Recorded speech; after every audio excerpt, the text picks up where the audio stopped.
भाजपा के बजट के पिटारे से हर कोई आस लगाए बैठा है।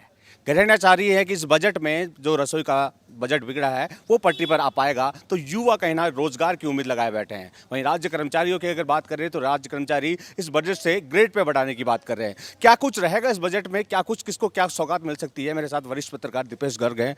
क्या लगता है दीपेश जी, क्या कुछ सौगात मिल सकती है इस बार? देखिए, आपको बताएं कि इस बार जो बजट सत्र चालू होने वाला है कल से, और जो विधानसभा है विवादों से रहेगी। विपक्ष विरोध करेगा क्योंकि काफ़ी ऐसे बड़े मुद्दे हुए हैं जिन पे विरोध होना तय है। जैसे हम बात करें तो आदिवासी क्षेत्र में विद्यालयों की छत गिरी थी। अभी बीजेपी के 3 विधायक हैं जिनका विधायक निधि से एसओजी ने कार्रवाई करी थी। अलग बीजेपी का भी था, कांग्रेस का भी था, निर्दलीय का भी था। तीनों विधायक की हम बात कर रहे हैं, वो तीनों है, पर विधायक की अभी सरकार है, बीजेपी की अभी सरकार है और बीजेपी का विधायक भी इसमें शामिल है। तो ऐसा मानना है कि आरोप अभी सिद्ध नहीं हुए हैं, कार्रवाई चल रही है इस पे, पर विवाद तो होगा, विरोध होगा, विपक्ष विरोध करेगा।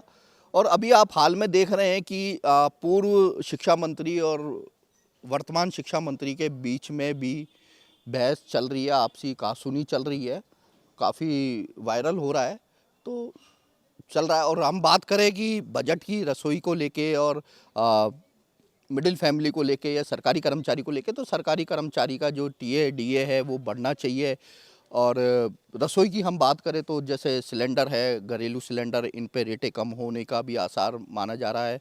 और गवर्नमेंट ने, बीजेपी सरकार ने एक स्कीम भी चालू कर रखी है, स्टार्टअप इंडिया, जो राजस्थान सरकार की स्कीम है, और उसमें भी वो उनको प्रोत्साहन राशि दे रही है। तो इसको भी लेके कहीं ना कहीं बीजेपी को इस पर सपोर्ट भी मिलेगा और कहीं ना कहीं नुकसान भी होने का। युवाओं को रोजगार मिलने की उम्मीद है, क्योंकि हमने युवाओं से ही बात करी थी पॉलिटिकल पंचायत के कैमरे के सामने। उन्होंने कहा था कि घोषणाएं तो कर दी जाती है लेकिन अमले जमा पहनाने में समय लग जाता है और घोषणा केवल फाइलों में रह जाती है। देखिए, बीजेपी की बात करें तो भजनलाल सरकार ने साल भर का जो कैलेंडर है रोजगार का वो जारी कर दिया है, और आगे कुछ वैकेंसीज निकालना भी उनकी बाकी है। बाकी जो स्टार्टअप इंडिया जो स्कीम चलाई है, ये रोजगार से संबंधित है कि कहीं रोजगार चालू हो और प्राइवेट बेरोजगारी खत्म हो, लोगों को रोजगार मिले। क्या लगता है कि निकाय चुनाव, पंचायत चुनाव पास में है, उनको देखते हुए घोषणाओं पे घोषणा इस बार बजट में देखने को मिल सकती है? इस बार हाँ, हम देख सकते हैं कि बजट अच्छा रहने की संभावना है, क्योंकि निकाय चुनाव पास में है, तो निकाय चुनाव का जो असर है वो बजट पे जाएगा। बजट कांग्रेस तो उम्मीद लगाए बैठी है कि इस बार जो मनरेगा को लेकर नाम बदला है उसको लेकर हंगामा करेंगे। एक रिपोर्ट कार्ड पूरा उन्होंने तैयार कर लिया है, तो ऐसे में ये बजट कितना अहम होगा? देखिए, बजट तो इस बार अहम होने की संभावना इसलिए है क्योंकि निकाय चुनाव पास में है, और वो नाम केवल मनरेगा से लेके और नाम ही परिवर्तन किया है, इसमें और कोई परिवर्तन नहीं किया है। रिपोर्ट कार्ड तो तैयार की गई है, और मेट्रो का काम भी आप देखिए, सरकार इसमें लगी हुई है, डीपीआर भी बनी है, तो मेट्रो का काम भी होने की इसमें। शिक्षा का क्षेत्र में नए नवाचार क्या इसमें देखने को मिल सकते हैं? क्योंकि बीते दिनों जिस तरह स्कूलों में हालात देखे थे, छत गिर रही थी, पानी टपक रहे थे, तो उसको लेकर विपक्ष ने मुद्दा भी बनाया था। विपक्ष ने मुद्दा भी बनाया था, और इस बार इस मुद्दे को लेकर विधानसभा का घेराव भी विपक्ष का करने का है।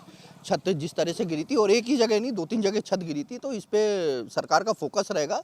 और जिस तरह से नीरजा मोदी में भी कांड हुआ, तो इस पे भी कहीं ना कहीं रूल्स तो गवर्नमेंट बनाएगी प्राइवेट स्कूल्स के लिए भी। लेकिन निजीकरण का मुद्दा उठता है, तो कांग्रेस, जब राजस्थान में कांग्रेस सरकार थी तो युवाओं ने, साझा तो कर्मचारी, उन्होंने कहा था निजीकरण खत्म होना चाहिए।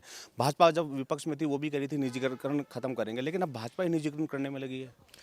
निजीकरण भाजपा करने में लगी है, वहीं कांग्रेस ने भी निजीकरण का प्रस्ताव पहले भी रखा ही था, और बीजेपी का, कांग्रेस का ही चलाया हुआ है, जिसको बीजेपी आगे कंटिन्यू कर रही है निजीकरण का। और निजीकरण तो आज नहीं तो कल होना ही होना है निजीकरण, और इस पे बजट पे भी कोई असर अभी फिलहाल देखने को नहीं मिलेगा, क्योंकि निजीकरण में अभी समय लगेगा। महंगाई पर लगाम लग पाएगी इस बजट से?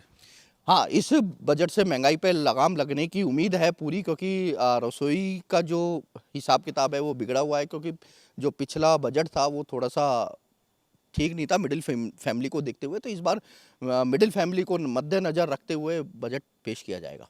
युवाओं को, राज्य कर्मचारियों को सौगात की उम्मीद है? हाँ, इस बार राज्य कर्मचारियों को सौगात की उम्मीद है। इसमें राज्य कर्मचारियों का टीए डीए भी बढ़ा जाएगा, और काफ़ी समय से पुलिस के अधिकारियों की जो वर्दी वेतन है वो अटका हुआ था, तो इस बार उम्मीद है कि वो वर्दी वेतन वर्दी जो भत्ता है वो भी मिलने की उम्मीद है इसमें। महंगाई चरम पर है। इस बजट से हर कोई आस लगाए बैठा है, राज्य कर्मचारियों, संविदा कर्मियों। क्या संविदा कर्मियों को नियमित करने का वादा किया था, क्या इस बजट में पूरा हो पाएगा? हाँ, इस बार संविदा कर्मियों का जो वादा है वो पूरा होने की है, और कुछ तो कर भी दिया है और कुछ प्रोसेस है जो चल रही है सरकार की, और करेंगी भी। इस बार बजट में घोषणा भी होगी कि संविदा कर्मियों को कुछ समय बाद उनको नियमित किया जाए। बिल्कुल, निश्चित तौर पर हालांकि पंचायत और निकाय चुनाव पास में है, ऐसे में बजट के पिटारे में कई घोषणाएं भी देखने को मिल सकती है। हर वर्ग को साधने की कोशिश की जाएगी, कि भाजपा लगातार कर रही है, हम हर वर्ग को साथ लेकर चल रहे हैं। ऐसे में इस बजट के पिटारे से घोषणाओं पर घोषणाएं होंगी, लेकिन देखने वाली बात ये होगी, जब घोषणाएं होगी तो धरातल पर ये घोषणाएं कब उतरेगी। सहयोगी राजेंद्र शर्मा के साथ मैं बसंत, पॉलिटिकल पंचायत, जयपुर।